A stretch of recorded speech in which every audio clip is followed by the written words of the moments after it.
Hello, what's up, leapers and fellow travelers? Sam here from Fate's Wide Wheel, Quantum Leap podcast with Sam and Dennis.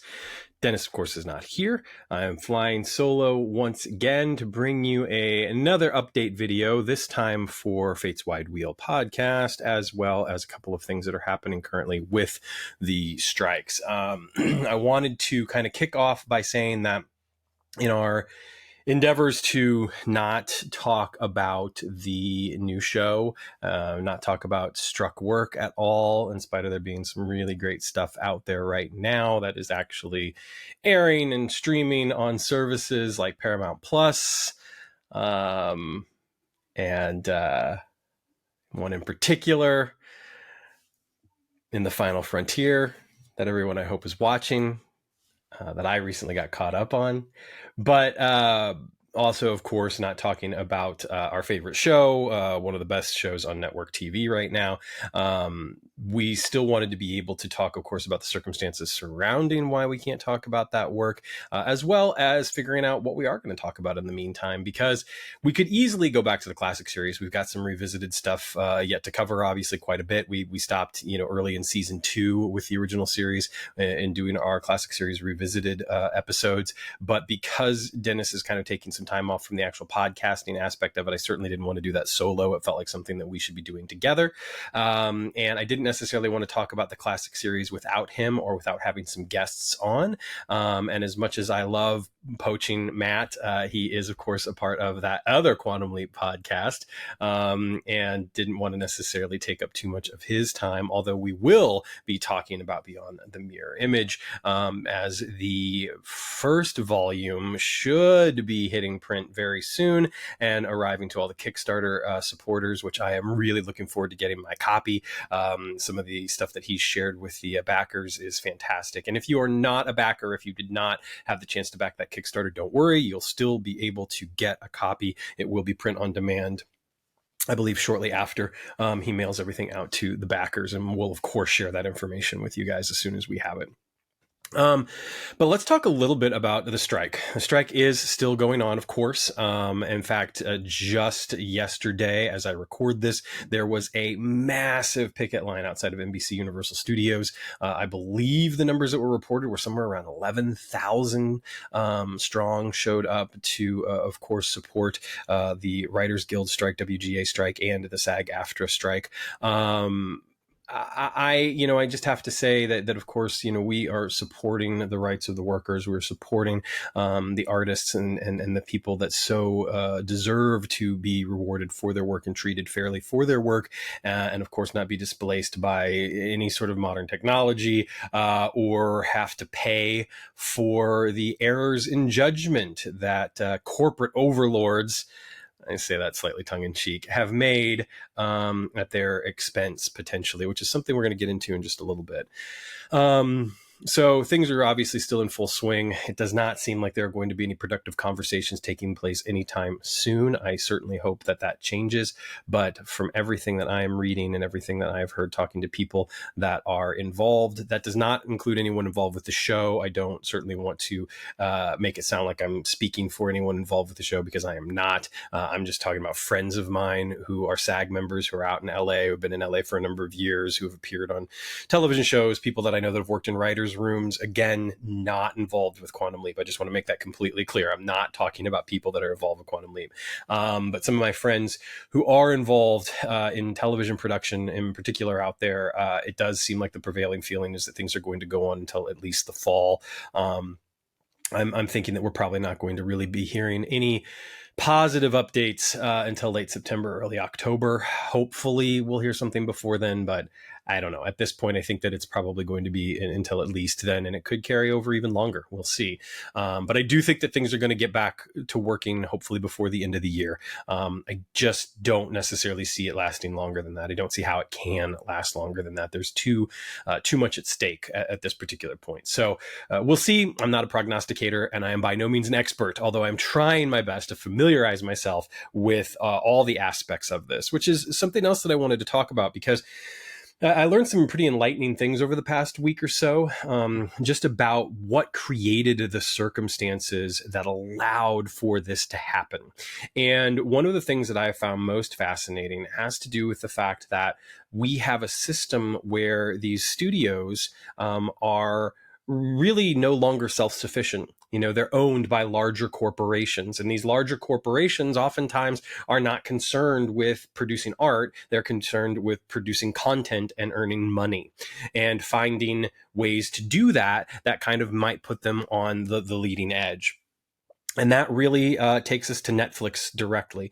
Netflix started something that has had, I think, a lot of positive ramifications, not only for folks like us, the observers, the consumers, if you want to call us, whatever you want to term, those of us that are watching and paying for these streaming services. When Netflix realized that they could no longer put confidence in turning a profit off of renting DVDs through the mail. And they started streaming and moving towards streaming as being their sole goal, and indeed even phased out mailing out films at all, or winding that down, which is no longer in existence, obviously. It really caused this shift in the way that people consumed their media. And at the time, Netflix kind of being the only game in town, it was pretty easy to go and have a one-stop shop for television especially, but also films. We were seeing more and more films being added to the service, especially newer films. You weren't necessarily getting a lot of classic films, but even those started to make their way in.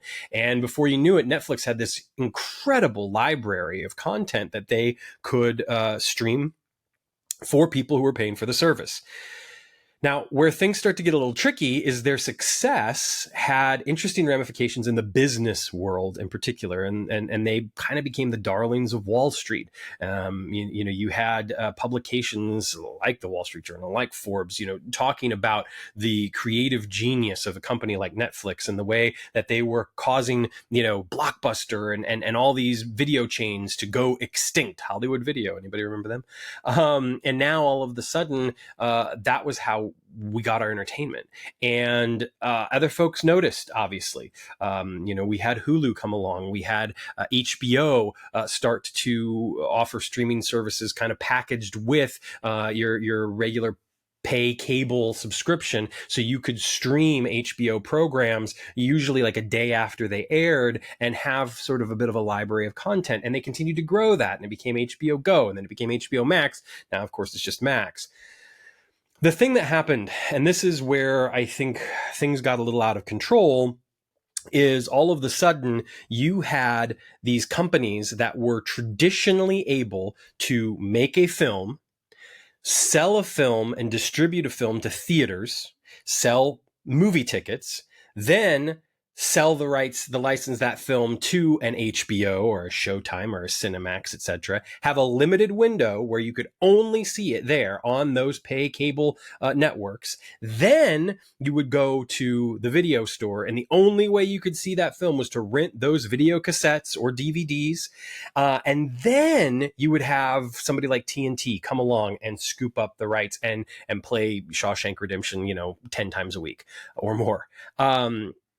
When you think about that chain of distribution, there's money being made every step of the way.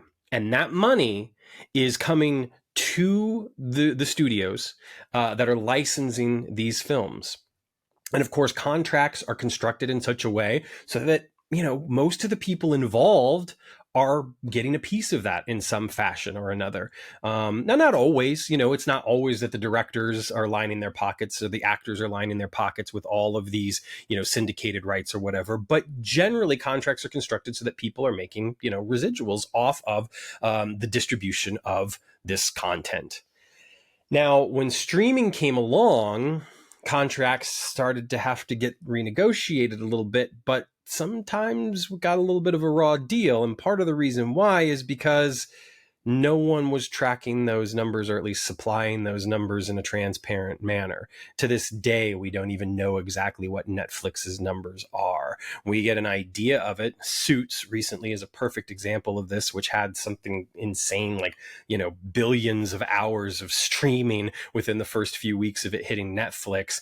And when you heard about what the actors were getting in return for that, it was pennies in some cases, like 42 cents.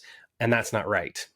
However, as wrong as that might be, the other issue is you have to think about what Netflix is paying for this content.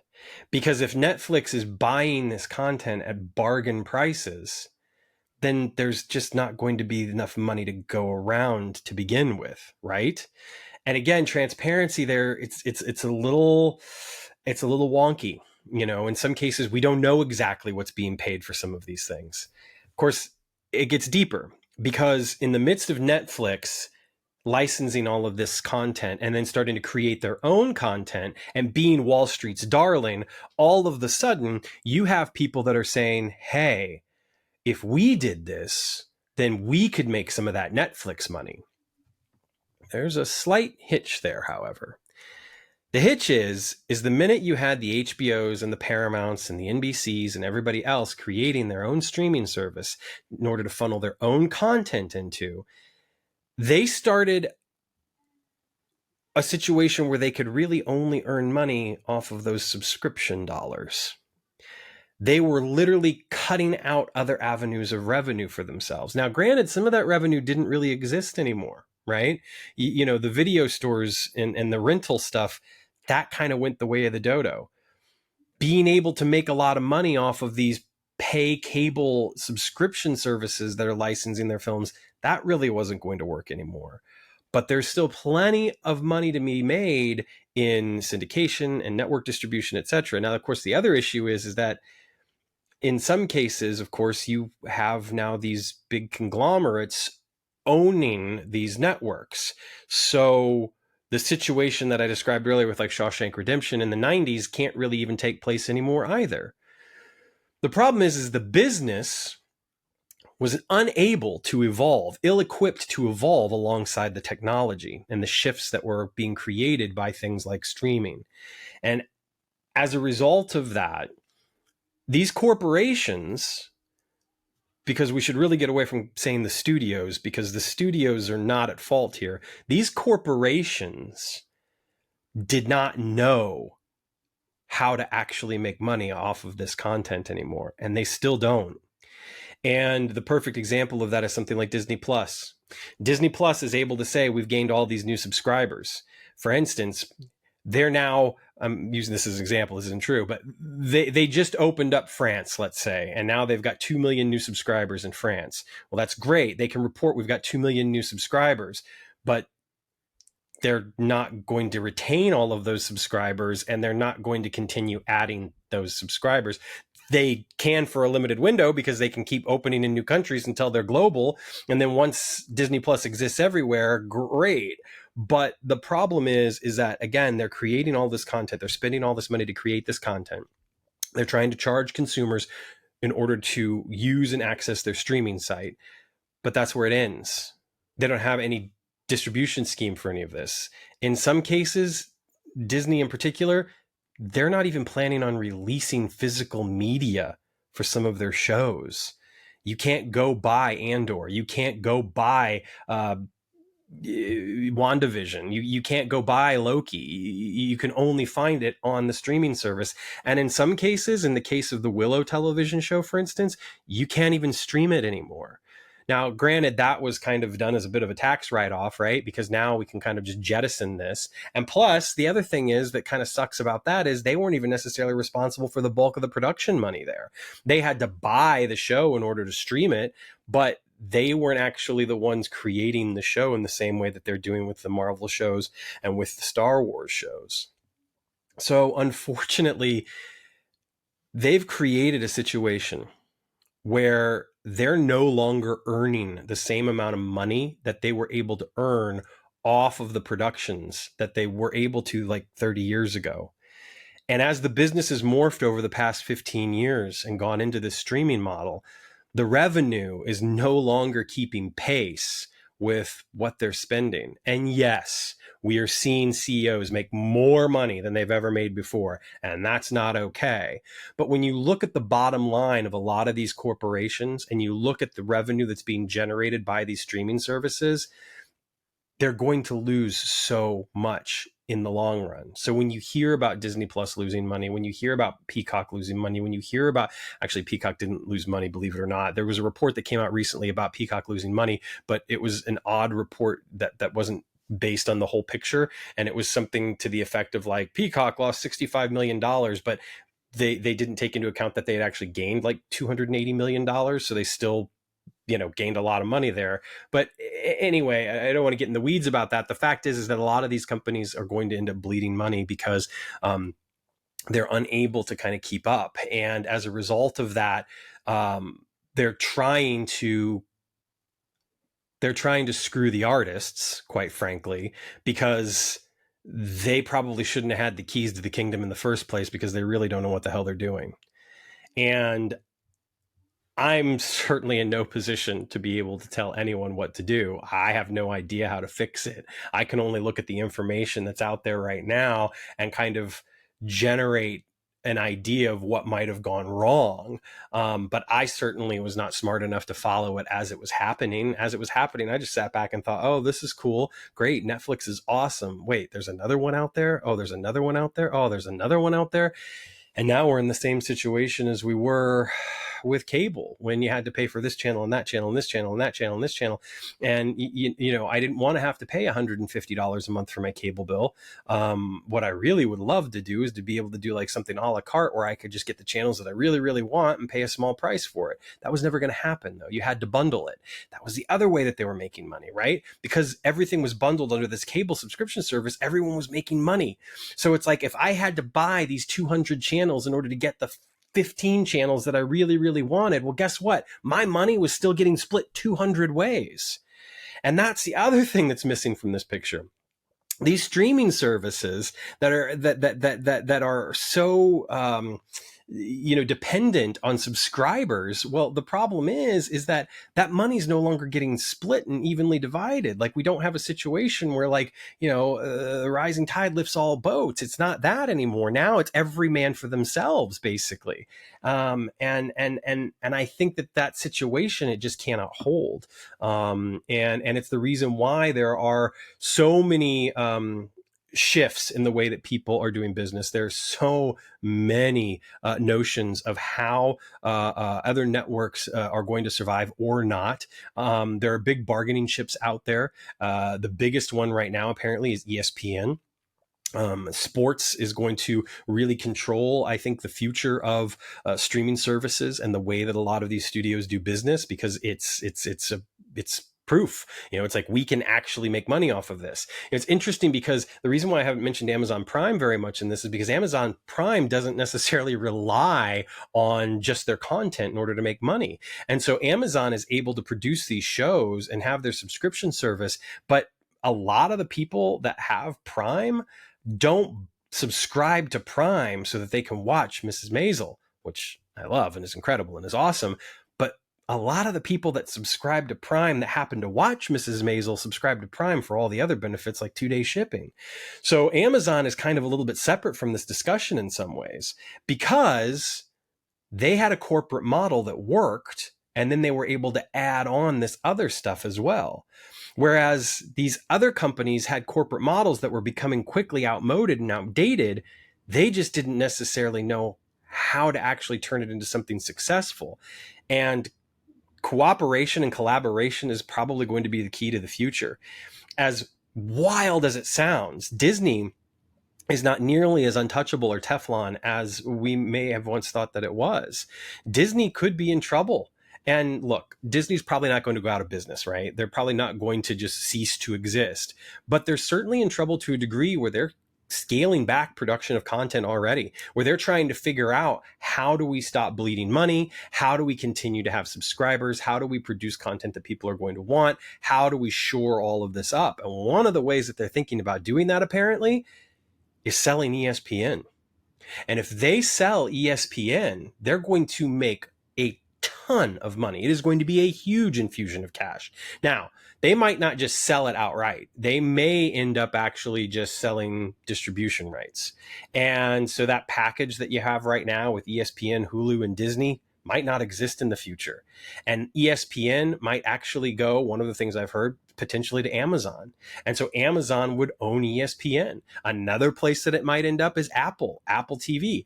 That's the other thing. Apple TV, again, much like Amazon Prime, does not depend on Apple TV for a stream of revenue.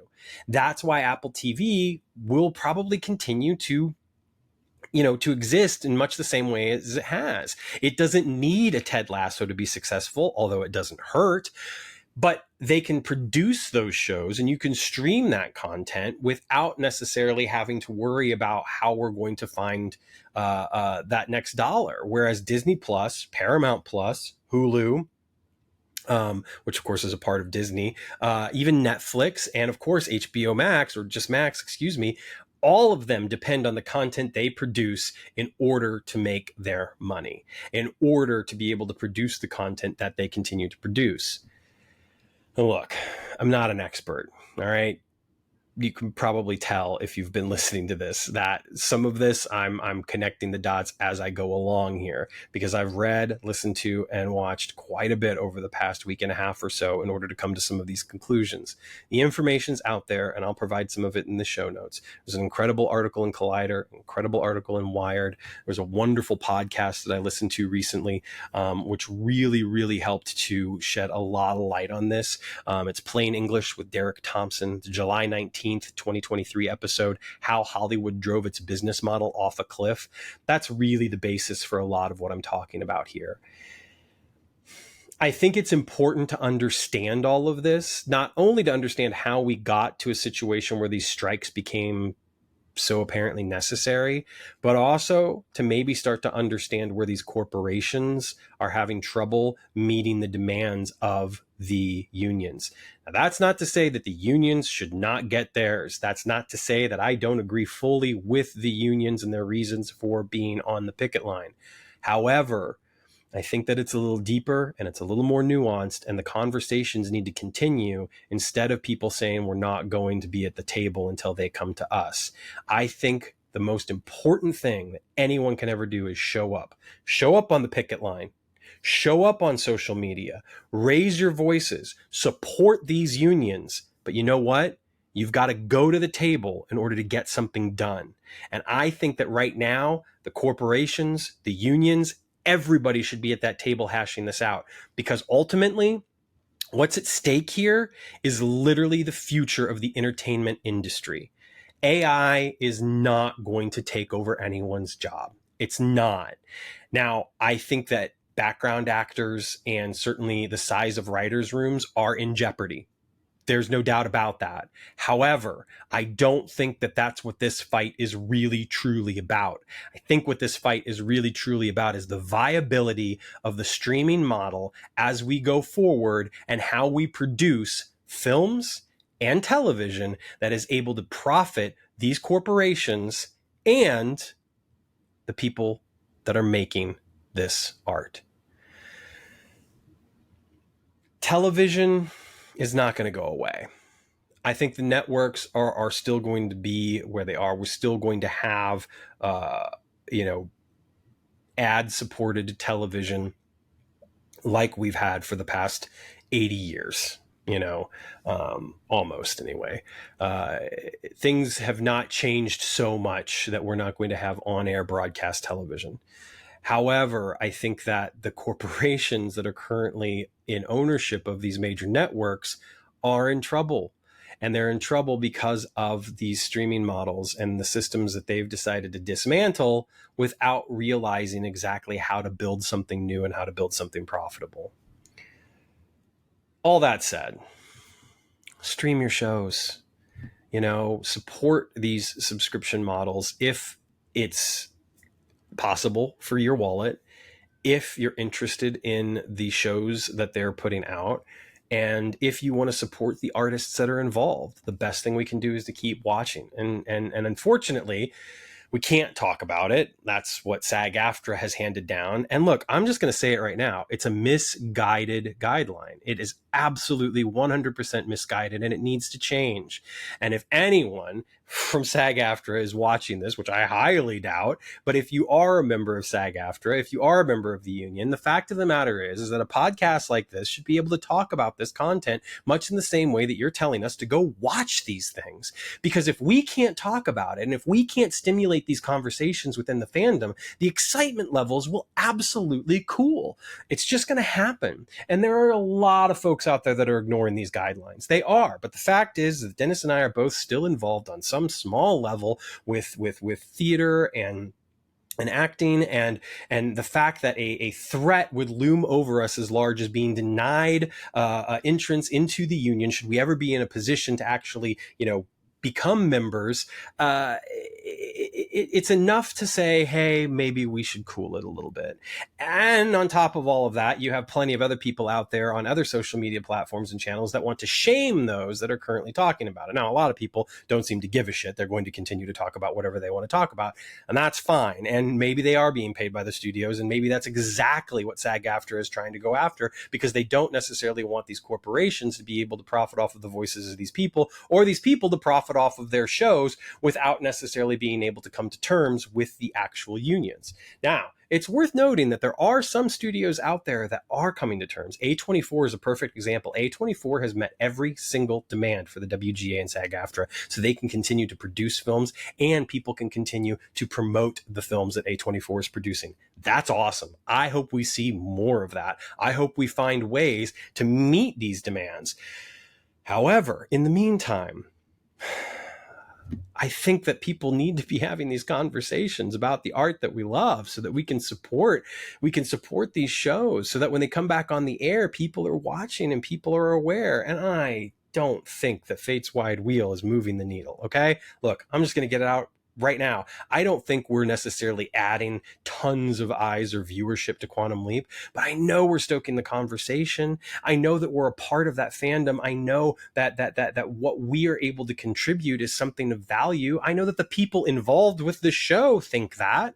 So if that's the case, I just don't understand why folks like us and our little podcast shouldn't be allowed to talk about it. And maybe we're misinterpreting things. Maybe we're misinterpreting exactly what that statement and those guidelines mean. Maybe we're not even supposed to be included and we have absolutely nothing to be worried about. I don't know. And that's part of the frickin' problem. We should know. We should have clearer guidelines, and we should know exactly what an influencer is. I don't want to consider myself an influencer. I kind of gag at the thought of considering myself an influencer. I don't want to influence anybody. I just want to have cool conversations about something that I love. So all of that said, we're not going to be talking about the show anytime soon. And I don't really want to talk much more about the strike. And I'm sure there will be conversations that'll roll out of what I just said. I'm sure people will have questions and comments and nitpicks and corrections, of which there could be many along the way, because I am just trying to summarize and synthesize some of what I have digested over the past week or so. But I look forward to that. I look forward to what other people have to say. I look forward to what other people have to add to the conversation. I am all for that 100%. What I'm not about is I'm just not about people getting hurt in the process. And unfortunately, we are in a situation where people are getting hurt. And there's the possibility that even after things resolve, there are going to be some folks out of work, and we're going to come back to smaller writers' rooms. That the people that are going to be able to stick around are the people that are indispensable, are undeniable. That the room for people to learn, and the room for an assistant here to get a script produced, and this person to contribute this, and that person, they're not going to be there anymore. And I think, unfortunately, what that's going to mean is that we're going to have a far less richer experience when we get to see some of these shows and experience some of this television. I think of the fact that in these days you have to produce something that is almost pitch perfect from day one in order to succeed anyway. Shows don't get the chance that they used to get. If you go back and you look at just about any television program from the last 80 years, you are going to find episodes in the first season or two, which you just don't know what they're about. They don't know what the show is about. They don't know what the characters are about. They just don't know. Look, one of the perfect examples, one of the most talked about examples, look at the first season of Star Trek The Next Generation. The first season of Star Trek The Next Generation is, on a whole, kind of bad. It's not great. There's some great performances. There's a few standout episodes, but overall, it's really not great. And truth be told, the second season is not much better. So it took them almost 48 episodes before they really got to know what that show was, what it could be, who these characters were, who these actors were, who these writers were. It took them time to craft that. And that's something that we don't get anymore. And unfortunately, what that's going to mean is not only are we going to have shows that seems disposable as your weekly garbage, but now you're going to have artists that feel that disposable. I mean, they already do in a lot of ways. But where people can learn sitting in those writers' rooms and being able to write that first episode that might not necessarily be that great, or get that help along the way so that that first episode can be really great, or be able to have the chance to say, hey, I'm great, give me a chance. Like we saw last season in Quantum Leap, arguably two of the best episodes of the season were written by first-time writers. These people deserve to have a chance, and I'm just worried that in the climate that we've created, in the situation that has been created, and with everything that's happening, the vitriol that's out there right now with these strikes, that when we come back, those positions just aren't even going to exist anymore. And that's sad. It's so sad. And I just wish that we could be a little bit more kind. I wish we could be a little bit more kind as we talk about these shows. I wish we could be a little bit more kind as we come to the table to try to have an agreement so that we can continue to produce these shows, and that so artists can continue to be cultivated, because that's the world that I definitely want to live in. There's a lot of opportunities out there that I didn't get. There's opportunities that I didn't take. There's jobs I turned down because of just stupid bullshit reasons. I know what it's like to be an artist and to try and figure out your way and to figure out your own path. And without some of the support that I received, I never would have had some of the opportunities that I did take, and some of the opportunities that I did have. Those times that I did spend as an equity actor and was a part of a union and knew what it was like to feel so taken care of, to all of a sudden like walk backstage and just be like, oh, this is what this is like. To walk into a green room and just kind of be like, this is nice, to walk in and know that the expectations were, I had to get there, I had to do my work and leave, and I would be taken care of and supported in ways that creative people need to be supported in order to create something that is meaningful and impactful and can help to illuminate the human condition and the situations in which we all share. And I just firmly believe that the situation that has been cultivated and that we are in now is one that is detrimental to us all. And it could have incredibly awful ramifications for the future of the entire entertainment and art industry.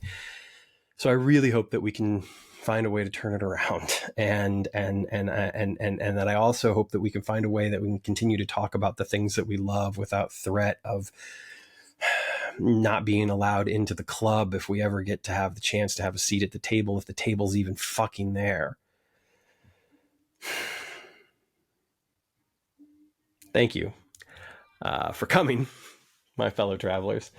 But that brings me on to something that's a little bit more fun, I think. And that's where we go from here as a podcast, as Fate's Wide Wheel. I haven't had a chance to talk a whole lot with Dennis recently about exactly what we want to do going forward into the new season. We have an idea now. Of course, there's a premiere date set, and we know when the show is going to be on. And my feeling is, and a feeling that I believe is supported by folks that are involved with the show, is that we should talk about it when it comes back on the air. That it's fine to take this time off now, to take a breath, and to allow the systems that are in place to try and work. And we don't need to be fawning over every little detail that's out there. You've got Google, you've got other sources of information. People are still talking about the show and publishing stuff about the show, in spite of the SAG-AFTRA guidelines, which we may be misreading and taking too seriously. I don't know. Anyway, I definitely need something to talk about in the meantime. I am not in a show right now. I'm not auditioning for stuff. Things are wild around here. My daughter starts kindergarten in like a week and a half, and I am barely ready for that. I'm barely ready for the idea that she's going to be in a school all day long and not with me. Um, it's invigorating to think that I'll have some more free time and have more one-on-one time with, my 2-year-old, nearly 2-year-old son. But it's also, yeah, it's also terrifying in so many ways. And I just need a space where I can come and create and share. And that's what I love about being able to do this. So the things that I would like to talk about going forward, I'd love to talk about physical media. I had a lot of fun talking about the Quantum Leap Season 1 Blu-ray. I would love to continue having the opportunity to do that. I mean, as I sit here right now, I've got some stuff on my right sitting on my desk that just came in the mail, including the 4K Ultra HD of Rio Bravo, which I think is an incredible film. Although I wonder how my opinions may have changed as it's been a while since I've seen it, but it's still a beautifully shot film, beautifully written film. And I'm looking forward to seeing what it looks like in 4K. I have notifications going off on my computer, and I'm not going to edit that out. And I also have season 1 of a show that explores the final frontier that airs on Paramount Plus, which is just flippin' fantastic. And I think out of respect, again, for those guidelines, which we may be taking too seriously and misreading, I won't talk about that show specifically, which really stinks because it's awesome and deserves to be talked about as well. But there are plenty of people still talking about it, so that's fine. However, a couple of things that I threw out on social media earlier today, the 3 shows that I think I'm most interested in talking about, and not as extensively as we've covered Quantum Leap, are Star Trek Deep Space Nine, The Incredible Hulk, and the original Twilight Zone. I think if I were to talk about the Twilight Zone, I would probably include some of the other stuff that's associated with it as well. But I love the Twilight Zone. I've loved the Twilight Zone since I was a little kid. It used to scare me. My grandfather loved it, and it would be on inevitably at night, and he would watch it, maybe before he went to bed or something, and I would always get a little freaked out by it. And then he would go to bed, and I would like put a movie in the VCR, because we usually rented movies or something like that, or a wrestling show that we had rented at the video store, and try to fall asleep to that because I was a little unsettled by the Twilight Zone. And I recently did like a full rewatch. Well, not that recently. It was probably like 5 or 6 years ago.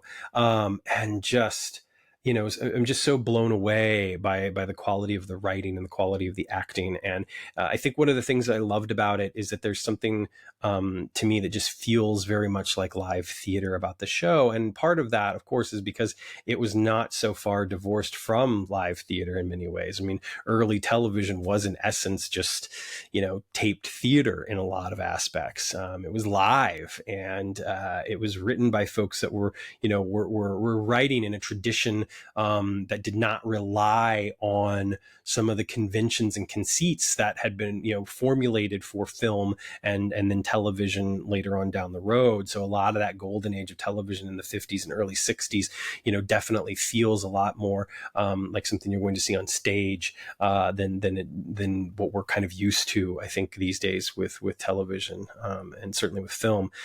So the opportunity to talk about the Twilight Zone is something that I'm certainly chomping at the bit to do. I recently picked up the 3rd edition of the Twilight Zone Companion, which is expanded and revised by Mark Scott Zerkry, which is kind of the the standard tome for the Twilight Zone.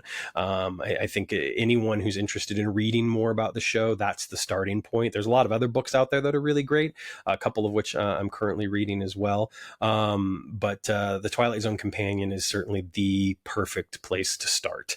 The cool thing about the 3rd edition, actually, is that Mark was able to take information that he learned from books that were published sort of after his book, a couple of which were sort of aimed at fixing errors in the 1st edition and even the 2nd edition, and synthesize a lot of that material and make those corrections so that the 3rd edition really stands as kind of like the authoritative work now on the Twilight Zone. And it's cool because he even talks about in the foreword, for instance, and I'm basically going to do a mini review of the book. I don't mean to, but he does talk about in the new foreword that when he was writing the first book, a lot of that information that people were using to write some of these later works was not accessible. He was able to interview a lot of people involved with the show, but having access to certain things like production reports and that sort of stuff, it just wasn't around. They didn't think it existed even. And so when some of that stuff was found, and when these boxes and boxes of thousands and thousands of pages of memos and production stuff was unearthed, it really kind of became a situation where all of a sudden this new information could shed a light in some of these dark corners that initially he was unable to write about, which I think is really, really cool. And there's another great book, The Twilight Zone, Unlocking the Door to a Television Classic, which is by Martin Grams Jr., and that was published in 2008. And that book is certainly, I think, the next step for folks that are looking for a book after the Twilight Zone companion. I think that Unlocking the Door really dives deep into the specificity and tries to use as many primary sources as possible, letters, production documents, of course, original scripts, etc., all that sort of stuff. So the reason why I talk about that is because I'm so excited to be able to use these and bring these things to bear on watching the show and discussing the show and talking about the show and sharing the show with you. The other reason why I'm excited about it is because I feel like the Twilight Zone, it is absolutely an influence on Quantum Leap in many ways. And I'm talking about the classic series here now. Wink, wink, nudge, nudge. And not in any way talking about the new series, but I think that the implications of having kind of this anthology show and something that I know, Don Bellisario was interested in even before Deborah Pratt came up with the idea for Quantum Leap and kind of, gave that idea to him, that he was interested in having that anthology show. And now all of a sudden he had this wonderful vehicle in which to do that with. And so, Quantum Leap in a lot of ways is this 1 hour, drama anthology, and is able to kind of go through the history that Don Bellisario lived, and Deborah Pratt lived, and all of these writers that, so brilliantly constructed these episodes and these adventures that Sam was able to go on for those 5 seasons. And similarly, the Twilight Zone for 5 seasons, took you places that, you couldn't go on a show that wasn't an anthology. So I think that there's some commonalities and some common threads, and of course the use of time travel, and the idea that some of the early stuff that Rod Serling had worked with in order to kind of get to the Twilight Zone had to do with time travel, is another really cool connection. I'm not going to try to draw too many parallels between the two. That's not what the discussion will be about at all. I just want to talk about the Twilight Zone. I'm just saying I think it's interesting to be able to talk about a show like that in the context of what the classic series of Quantum Leap did as well. For the other two, the interesting thing is that I think The Incredible Hulk was really kind of one of the last shows, and Quantum Leap, arguably fits this category as well, which is one of the reasons why also the connective tissue that kind of exists there. It was one of those, those shows of that dying genre, I feel like, where you had a main character and that was it, that you didn't necessarily have a large supporting cast, that there were different situations every week. And of course there were shows afterwards that were similar enough to that. Shows like Knight Rider, for instance, shows like Quantum Leap, but ultimately, ensemble shows, especially in the 1 hour format, really became kind of the thrust of a lot of our television viewing. And so to think of the anthology format mixed with sort of this lone protagonist traveling from town to town. And yes, of course, you had Jack McGee, so you did have kind of a supporting character, but he wasn't in every single episode.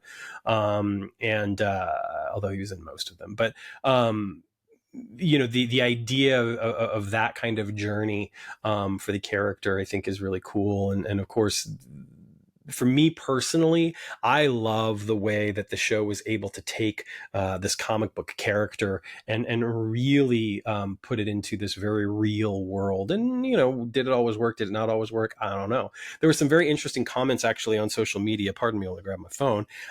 In response to me kind of asking the question of like, should I talk about this or should I talk about that? And, a couple of the comments, Bertrand Hebert, who is a writer up in Canada, actually, The Incredible Hulk deserves a look over. It's older and our memories of it are much better than the actual show. Why is that? I wonder if my memories are better. I don't know, Bertrand. We're going to find out because I look forward to rewatching it and seeing what it looks like on Blu-ray, by the way, being the physical media person that I am, because there are some really great episodes. And I think the other thing is the conceit of the show in general allows for them to explore a little bit more ground. Now, it's easy for the show to be a little bit monotonous. It's easy for the show to feel formulaic in some ways. However, another response that we got, which is great, from listener Amy L. Hull. Also, I do think a lot of that show was carried by the theme music. It did a lot of emotional heavy lifting for the show. Plus, for many of us, these weren't old cliches. Hulk was the first place a lot of us saw many of those tropes, and that is an excellent point, Amy, because I think that for a lot of us, some of these shows were our introductions to the way that television was constructed. And I think that the Hulk is a wonderful example of that because, it has a lot in common with The Fugitive, for instance. And The Fugitive, when it was doing the things that it was doing, those were mostly new, especially for viewers at the time, because it was a little bit different. You had Westerns, sure, you had like Wanted Dead or Alive or The Loner, shows like that, which I think were, able to, or even a show like The Rifleman, or all of these early shows. Paladin is another example. All of these early shows. Paladin is a great show, by the way, or not Paladin, excuse me. Have Gun Will Travel. That is a great show. But you have these early shows that focused on kind of, that lone protagonist and put them in different situations each week. And again, like you say, they were the ones that were kind of, discovering what became tropes later on and what became ground that was retread with just different characters kind of put in. And so it became more about the people. And it's like, how are these people going to react in these situations, and what obstacles can we put in their place that will separate it from, the formula, even though the formula was what propelled the show, plot wise. The fascinating thing is when you look at a show like Have Gun Will Travel, that show was able to subvert the formula in so many ways, even though it was one of the shows that was responsible for creating the formula, which I think is fascinating because shows that came after were unable to do that very thing, even though they didn't have the burden of creating the formula. So I am fascinated by that aspect of television. You look at a show like Kung Fu, for instance, is another great example of that lone protagonist and, having almost that anthology-like feel. And it really becomes about like, who these characters are, what do they want, what are the obstacles in their way. And I think The Incredible Hulk is fascinating for many reasons because I think that, Bill Bixby as Bruce Banner is just magnificent at every turn. Even in the bad episodes, he's still great. It's impossible not to empathize with him and not to just feel for him. He creates this incredibly sympathetic Banner, it makes you root for the Hulk even more, while at the same time realizing how awful a curse it is that he is the Hulk. And I think that dynamic alone is enough to really carry you through the show. There's some really bad episodes though, so it'll be really interesting when we get there how we react to some of that, and what I might have to say about some of those. Star Trek Deep Space Nine. Anyone who's listened to this podcast for any length of time knows my love for Star Trek Deep Space Nine. It is one of my favorite television shows of all time. I was thinking about it earlier today, actually, and recalling as a young child. I mean, I was 10, I believe, when it began airing. And I just fell in love with it pretty much right away. And the funny thing is I didn't think I was going to. I thought I kind of rolled my eyes at it at first. I think I was 11 when it began airing. Anyway, I rolled my eyes at it like a lot of Star Trek fans at the time. The notion of there not being a spaceship, like they're not traveling from place to place. We're not going to have battles between the Enterprise and Romulan warbirds. Like, why am I going to watch this? And I will admit that as an 11-year-old, in a lot of ways, Emissary, the premiere episode, was a little over my head, and I wasn't 100% sold, except for the characters. These characters were unlike anything I had ever seen in Star Trek before in so many ways. And the ones I was drawn to immediately were Odo and Quark, which I think it holds true for a lot of people even to this day. Odo was easily my favorite character as a kid, and just imagining the possibilities of being able to do what he could do, and yet also feel so disconnected from the world around him. And I think that sense of alienation was something that I always connected to. And it was hard for me to connect to that with somebody like Data in Star Trek The Next Generation. I never really felt that for him. I felt it for Spock in the classic series when I got into the classic series, which I'd seen a few episodes here and there as a youngster, but I didn't really get into the classic series until I was probably about 15 or so, catching the re-airings in syndication when I lived in North Carolina. And at that point, getting into the classic series, like Spock was a character that I was able to connect with quite a bit. Not even because of the logic, but just the sense of kind of alienation, no pun intended. But Odo even more than Spock for me, which is nothing against Leonard Nimoy, because I love Leonard and I love Spock and I love the character of Spock. I think Ethan Peck does a wonderful job as well. But and Zachary Quinto, although to be honest with you, like as much as I loved the movies, I know there are some Star Trek fans that don't like them, but I love those iterations of Star Trek. It's some of my favorite Star Trek. I think those films are fantastic. Yes, even Into Darkness. But anyway, I just connected with Odo so well, so much, and I love that character. I still love that character, and I think I've been trying to motivate myself to go to more conventions as money allows and time allows recently, because I never got to meet Rene Auberjonois, and I know that he was at some of these conventions that I didn't go to, and it makes me very sad, because I would have loved to have just been able to share some space with him for a brief moment, even take a picture and just tell him thank you, because I just loved that character and I loved his portrayal of the character. And so Deep Space Nine is something that I've always loved. And of course, as I've aged and as I've gotten older, I've been able to appreciate that show in so many more ways. I think Sisko is arguably the most important captain in the history of Star Trek for many reasons. And it's not just because he's a person of color, but it's also because he's a father. And his fatherhood in particular, his single fatherhood, his widowed fatherhood, was something that was so integral to the character and the show. You could argue, you could make a very strong case that show is indeed about being a single parent. That relationship with Jake is so incredibly important. And hearing Cirroc Lofton talk about, his relationship, with Avery Brooks is quite touching. And just so many of the other dynamics that went into that show. Nana Visitor as Kira. Kira Nerys is another favorite character. And for a while, the Bajorans were my favorite alien race. I just loved everything about them. I loved it's funny because I'm not necessarily a religious person, but I do consider myself spiritual. And there's something about, the Bajoran religion and the spirituality that for some reason moved me and touched me as a youngster. And of course the parallels obviously with religious extremism and terrorism and subjugation and with the Cardassians, it's fascinating, and there's so much to be mined from that. And while I don't think there's a one-for-one parallel with any real world situations, I think it's so applicable to so many different situations. And I think that there are so many people that have drawn things, whether it's the more obvious Israel-Palestine conflict, or whether it's something like even Ireland and the Troubles, and there's so many parallels there that it's just deep Trek, and it's deeper Trek in a lot of ways, because they had that confined location, because they had the continuing storyline, unlike a lot of other Star Trek. And I would still argue that it is the most successful iteration of Star Trek to have that continuing storyline. I don't think that any other Star Trek has come close. I won't count Picard season 3, and the main reason why is because I think Picard season 3 is more kind of like a mini series, event, as opposed to being a continuing series the same way that DS9 was. So I could sit here and gush about DS9 for forever, and I look forward to the opportunity to be able to do that.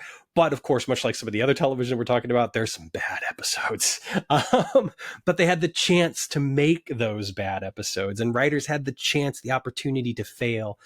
And I'm going to go back to the strikes for a second, and I'm going to go back to the entertainment industry, because here's something that is incredibly important for artists. Artists need to have the opportunity and freedom to fail. there is nothing more valuable than failure to an artist. And artists who are able to actually allow themselves to fail, allow themselves to learn from their failures, allow themselves to take problems apart and find new ways to fix them, find new ways to attack them, those are the artists that are not only the most successful, but those are the artists that are responsible for true genius. And that true genius touches us in ways that is almost hard to describe, almost beyond description. It's so important. The people who can just walk into a room, show up, cross their arms and say, this is how you fix this and this is how you do it. Those people are often boring and wrong and uninspired. And so to be able to have people that have the opportunity and the freedom to fail, it's so incredibly important. And I want so badly for those opportunities to continue to exist and exist in mass quantity. I know we'll never consume media in the same ways that we used to. I know that, those eras of, the 90s and must-see TV in the early 2000s, when it was just so easy to kind of have a show that you were going to watch every single night and enjoy and not be inundated with all this reality TV or game show TV or whatever we want to call some of the stuff that's out there these days, but to have actual scripted television with actual artists working in front of a camera and behind a camera. I know that those halcyon days are no longer in existence, but we need them. We desperately need them. We need to be able to have that art and find ways to touch and move people and inspire people. And that freedom and opportunity to fail is so vital. And that's what Star Trek Deep Space Nine had. Their first season, in my opinion, has grown in esteem for me. I appreciate that first season far more than I used to. I used to be one of those people that as I watched season one, I enjoyed it as a youngster. It was fun. It was destination TV for me in a lot of ways. I had the Star Trek Deep Space Nine magazine. I had a couple of the novels, I think. I really got into Star Trek New Frontier as a novel series, though, and I didn't really look back. That was the one I followed the most, and I didn't read a lot of the other novels. There were a few Next Generation novels here or there, but I don't think I read any classic series novels until I was like in college or out of college. But anyway, yeah, I really look forward to being able to talk about Star Trek Deep Space Nine. It's something I love deeply, and I hope to get some guests on the show to talk about it. Not people who worked on it, although that would be amazing and awesome. And if anybody can connect me with anybody, whether they were just a key grip or if they were in the writer's room or whatever, I don't care. I would love to talk to folks that worked on Deep Space Nine. That would be a huge thrill for me, if only to just tell them thank you and then try to stumble for questions.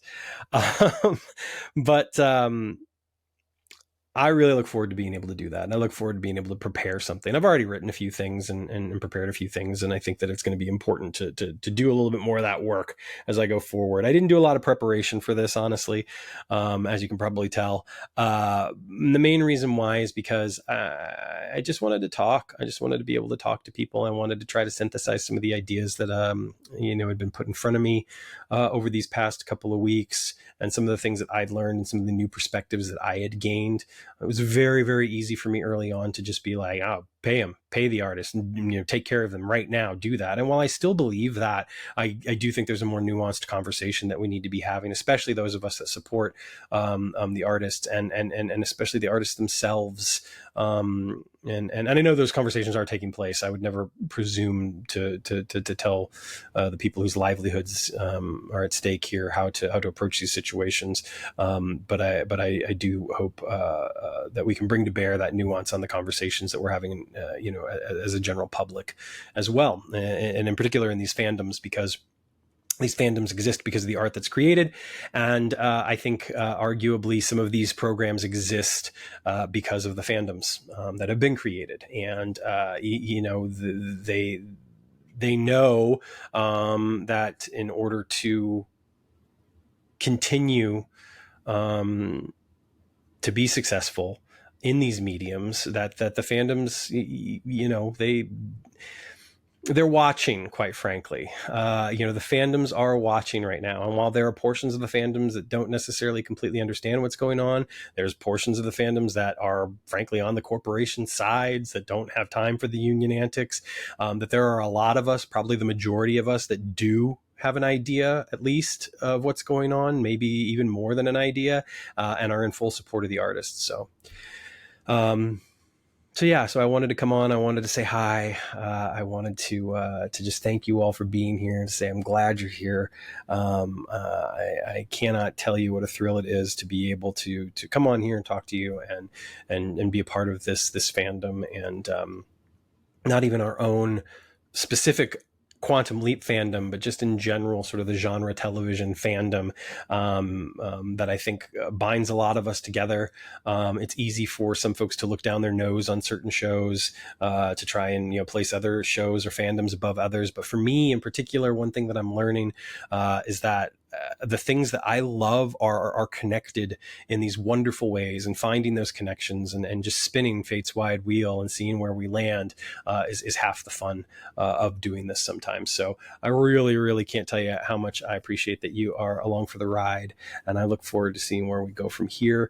We've got a couple of months now before the show premieres, and I'm going to try and drop at least an episode a week, maybe even more. We'll see what happens as far as this watch journey goes. I'm not going to talk about each specific episode. It's not going to be a one-for-one sort of thing. I'll talk about batches of episodes. I'll talk about, just general feelings and vibes. I'll do deeper dives on certain episodes probably. I've got a lot of material that I can use to support some of this stuff, but I don't necessarily want to just regurgitate things.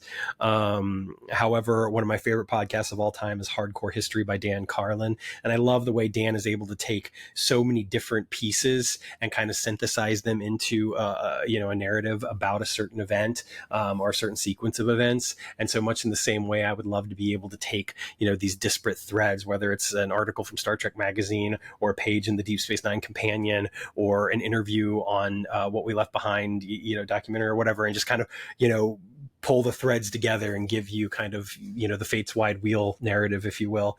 So we'll see what happens. I think it'll be a lot of fun. I hope it'll be a lot of fun. And I really look forward to your feedback.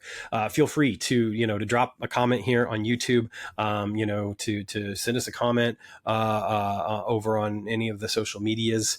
We are on Threads now. I'm going to be a little bit more active over there. I hadn't been as active on there. Dennis usually does the Instagram and TikTok stuff, but he hasn't done some of that in a while. So I'm not quite sure if I'll be doing a little bit more of that. I might. I think when it comes to the TikTok, I might actually just be using my own account for that. We don't really have a Fates Wide Wheel account, so you'll see it. I'll post stuff. I'll throw stuff up on Instagram as well. And of course, there's always Twitter or X or whatever. I promise not to get into the weeds of this. I really do enjoy the format. I enjoy that circle of friends so much that I am loath to leave Twitter. But at the same time, it's hard to stick around when I just feel like it's becoming this weird, dark, oppressive place. Even though I don't see that, I don't feel that when I go to my, my timeline or whatever it's called. Forgive me, it's been a long weekend. It's only Saturday. But yeah, but I hear about it and I see it other places and other conversations. But for me personally, I feel lucky because I get to talk with all of you, and you all are bright and beautiful and wonderful, and I love that, and I just thank you for it. It's really been quite gratifying to know that the space that we've been able to cultivate at Fate's Wide Wheel is not the shitstorm that apparently the rest of the platform is these days. So anyway, you can, find us there, obviously. Send us a comment, let us know what you think. Really appreciate you all so very much. And I appreciate those of you that have continued to stick by us and support the show as we kind of go through this weird downtime when we're not necessarily having as much content and we're not having the weekly conversations that we were having. So it's, I don't know. I'm hoping that we can continue to bring that to you and give you more as we go forward.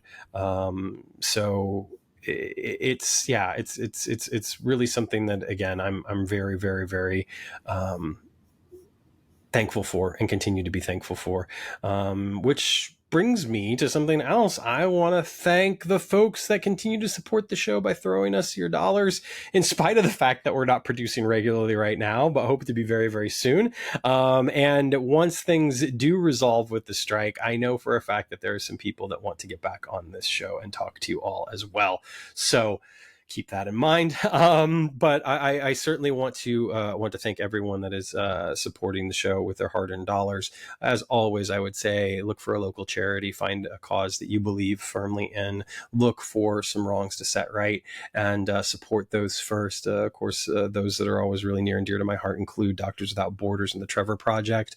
But there are many, many more out there, of course, that are as important and deserve our attention before this silly little old podcast. But if after that, of course, you have some change shaking around in your pocket, you want to throw it our way, by all means, join these wonderful people, which include Christina Geist, Chris, aka Brackmang, Dan Twohig, Robb Nunn, Heather Strabiak, Stewpot47, Kevin, Lady Eternal, Carolyn, Joe Saporito, Dermot Devlin, Michelle Hoffman, Jason Geis, Joanne Bartlett, Cosplay Dad, Kevin Butcher, Al's Place, Quantum Leap Fanside, Mike Stouffer, Adrian Saul, Brian McDreadful, Shuggy, that's Damon Sugamelli, Barry Donovan, Troy Evers, Larry Trujillo, Amy Holtcamp, Karen Saxon, Rich Bourque, Christopher Redmon, oddly specific with Audra, and Dana Bius. Thank you all so very much. We really, truly appreciate it.